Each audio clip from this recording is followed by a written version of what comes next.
This episode of the GolfWRX Shop is brought to you by Fujikura Ventus with Velo Core Technology.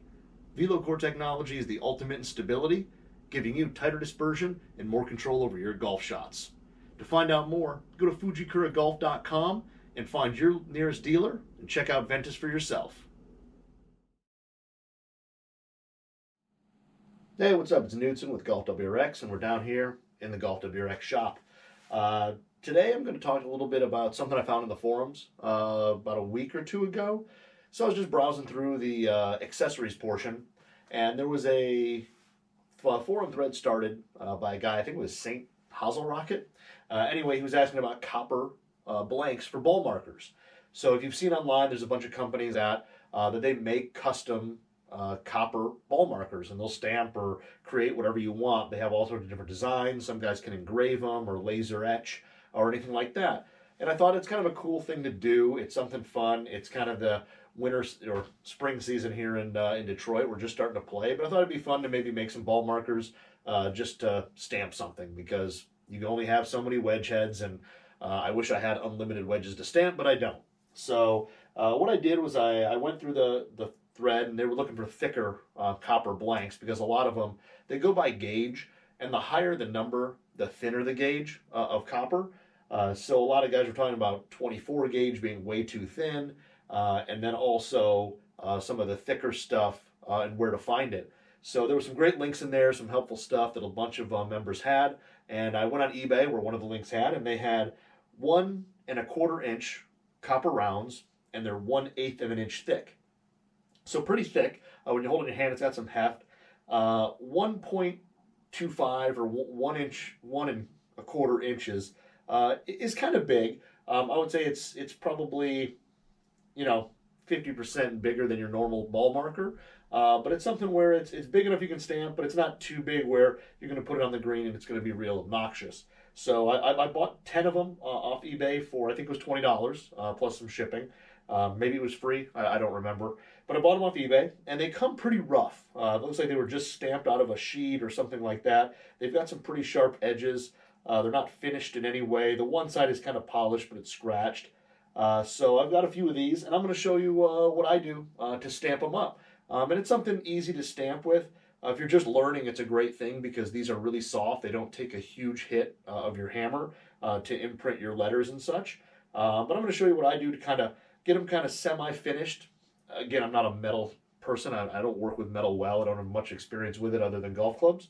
But I'm going to go through, kind of maybe sand down the surface and make it a little more uniform, and then finish off these jagged edges where you could possibly cut yourself, I guess. I haven't really, I'm trying to handle them pretty carefully. But it's kind of a cool little project, something you can do, probably at home. Doesn't take up a ton of space. You don't need a whole shop to do it. But something kind of fun to pass the time a little bit. Maybe you got a rainy day. So the first thing we're going to do with these is sand them down. Like I said, the edges here are real rough and somewhat sharp. So I'm going to use my little belt sander and sand them down and get them kind of smooth. So we'll do that first, and then we'll go on to stamping them. So when finishing these, they've got kind of a real rough edge, like I said, that you can see. And what you want to do is when your belt's going, you want to kind of like run it up and down, because you want to smooth out that edge. And I found that if you kind of hold it like this and kind of just run it up and down, and make sure you don't get your fingers or anything, wear some gloves. These things do get hot too, so you might want to kind of do half of one, move on to your next. Like I said, I got about 10 of them, so I'm probably going to do a bunch. So I'll probably do half of them on here and then move on to the next one, just because they get kind of hot to handle. And then this outside here that you look at is actually kind of sharp as well. So what I want to do with these is kind of run the side over it, the back end of it across there to take off any of those sharp edges. That way, like I said, it would be a little more smooth. I kind of put it at, I try to get the flat side off, and then I'll put it at a little angle as well, just to kind of help, take off that edge and kind of smooth it out so it's easier to handle. So here we go. And you want to hold it firm here.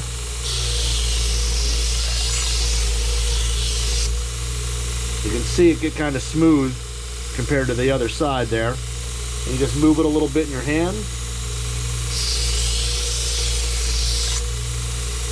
smooth it out a little section at a time.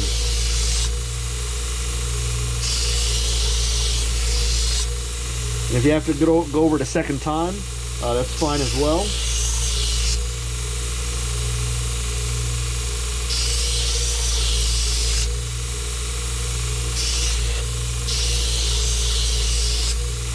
And again, I'm using my belt sander here from my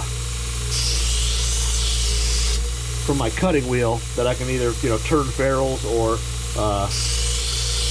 put this sanding belt on. And this is just 80 grit, and this one's already getting a little hot. So I'm going to kind of move on to the next one and just do a little section at a time.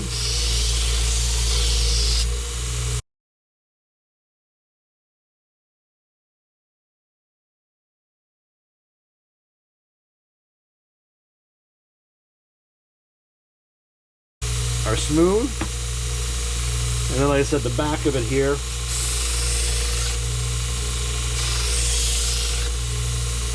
you can tell, you can feel it takes off that rough edge.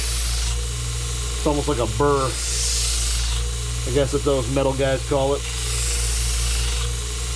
And again, you can probably do this by hand. It would just take a little longer.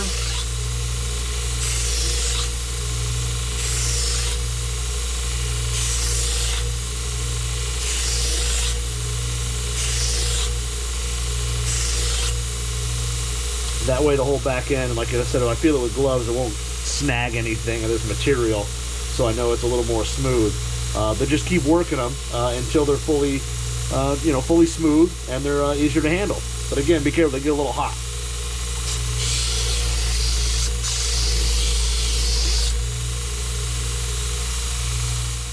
Once you've gotten them all sanded down, you got all the rough edges taken off there, and you can use a belt sander. Then you could take some sandpaper just by hand and maybe clean up anything else that you might notice that might be imperfections.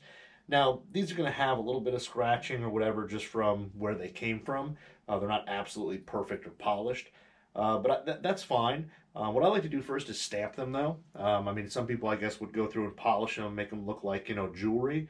But the thing is when you stamp them, the side that you stamp, the other side, it's going to leave little marks where those letters, numbers, symbols, whatever you stamp them with, is going to come through a little bit on the other side. And it's not horrible, but it is something that just be aware of if you're going to double side stamp these, that whatever side you stamp first, or if you stamp both sides, you're going to see some of those little imperfections come through. So you can kind of, after you stamp one side, sand it down and stamp the other. But, that's just part of kind of the appeal of, I guess, or the handmade portion of doing it. So with this one here, I'm just going to go ahead and start stamping, and we'll see what I'll put on here. So with this here to stamp, like I said, these are really easy. The copper is really soft. I like to just throw down a piece of double-sided tape just to stick this here. It's not something I necessarily need to do. I've been able to kind of hold them and stamp them with no problem, but it just makes it a little easier to stamp on here. So and then you just pick out whatever you're going to do and stamp it. So the nice thing about round two is if you want to do like letters on the outside, you can pretty much start wherever, because it can just run around the outside, and then you can worry about centering later. But we'll just do something real quick. And like I said, with these, you don't really have to hit it super hard. These are pretty simple and pretty soft to stamp. Like I said, it's a great thing to either practice on, or if you've never stamped wedges or anything before, it's a great way to kind of learn, because it really is, compared to say a stainless steel wedge or something like that that may take a much larger hit. This is really simple. So like I said, I'm just going to stamp something here real quick, and we'll see how it looks.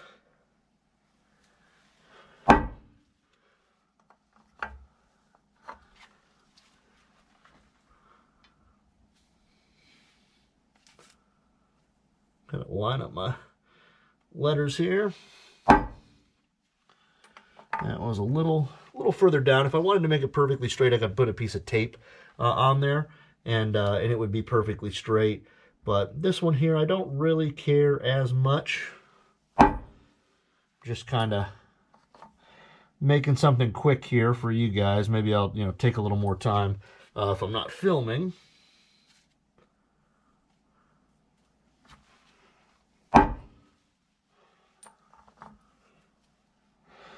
And then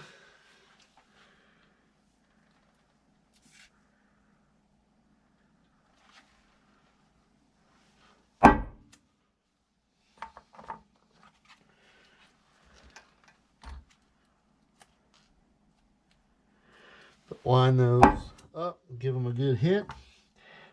One's going to be a little rough just because I'm not really taking my time here. But you can always take, sometimes I'll take a Sharpie and just make little dots about where I'm going to stamp, because you can always take a little nail polish cleaner and it comes right off. And also we're gonna kind of paint fill and wire kind of brush these off and sand them, so you're not going to see any of that stuff on there. So you can go ahead and mark them a little bit, and it's not going to make a difference. Just finish this up. Always make sure that your stamp is the right way. You don't want any upside down letters or anything like that. The nice thing is these Wood Brothers stamps that I have a little notch in the bottom that you can tell which way is up.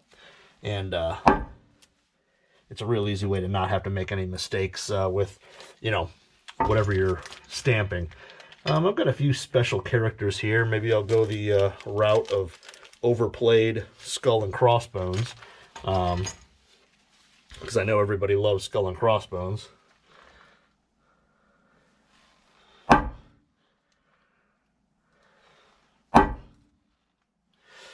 All right. So you just peel off your tape.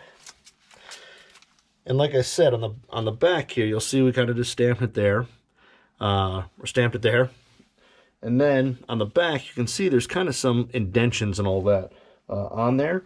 And that comes through if you do both sides. But you can kind of sand it off a little bit. But again, it's part of the character of how these look, that they're hand stamped. So let's go ahead and finish them off and clean this up.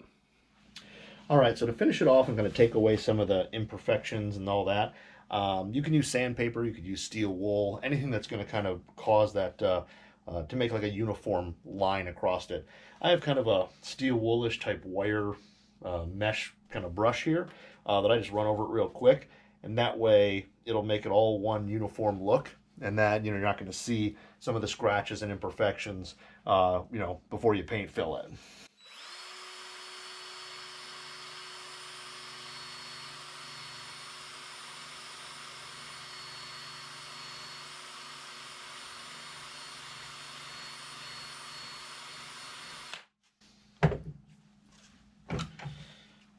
And then you can see it kind of has that standard look to it where it's all smooth and uniform.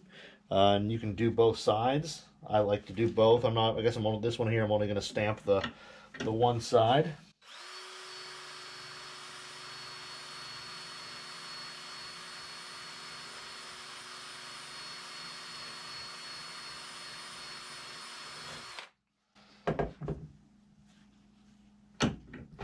All right, and then once that's off there, you can tell it's just got a smooth look. And again, you can kind of see where those kind of little indentions from the letters and stuff come through. But just something that you should be aware of if you're going to double-side it. You're going to see both. But now you're ready to just paint fill it, and I'm going to use a little nail polish because that's what I always do. And we'll do that real quick.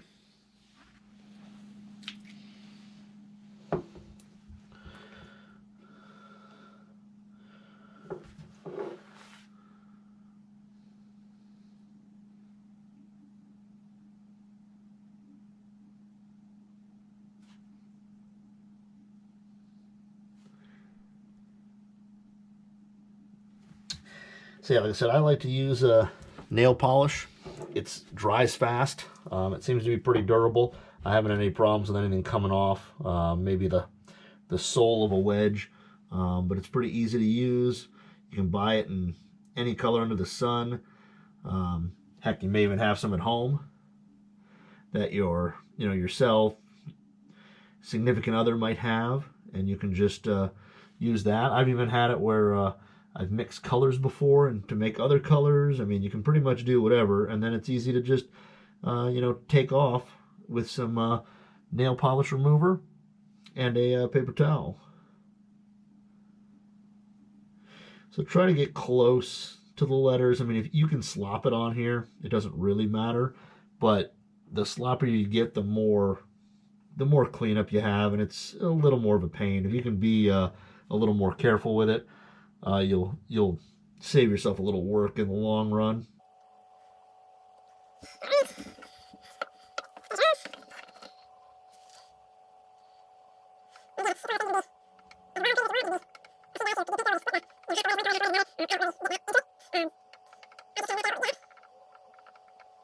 All right.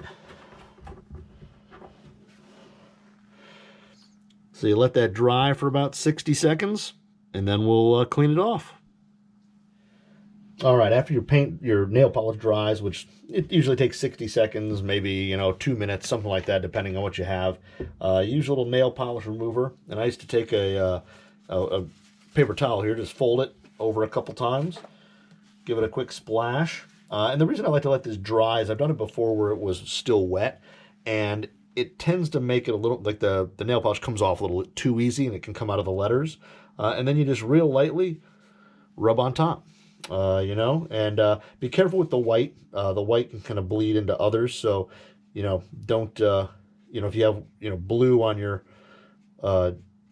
paper towel, don't run the blue over the white or the red over the white, because all of a sudden you'll get pink. So, when you're doing if you're doing white or some other lighter colors, you'll see that they tend to bleed a little easier than some of the darker colors. So, but yeah, just lightly run it over there, and you can see it kind of come out. And like I said, I love working with nail polish because it's just easy to do, and it's it's simple, it's cheap. You don't, heck, the thing's even got their own brush, so you don't even need to have a paintbrush or a toothpick or anything. And just keep lightly rubbing over the letters until all the excess is gone. And when you're done, it'll look a little something like that. So, pretty easy to do, and kind of fun if you want to make a gift for somebody, or maybe you got an outing with a bunch of people and you want to make some cool pieces. It's pretty easy to do, and kind of put your own little spin on things. So that's pretty much it for making your own copper ball markers. They're pretty simple. It's just a matter of getting a stamping kit and getting some copper blanks. Size-wise, like I said, these are about 1 1/4 inch around or across.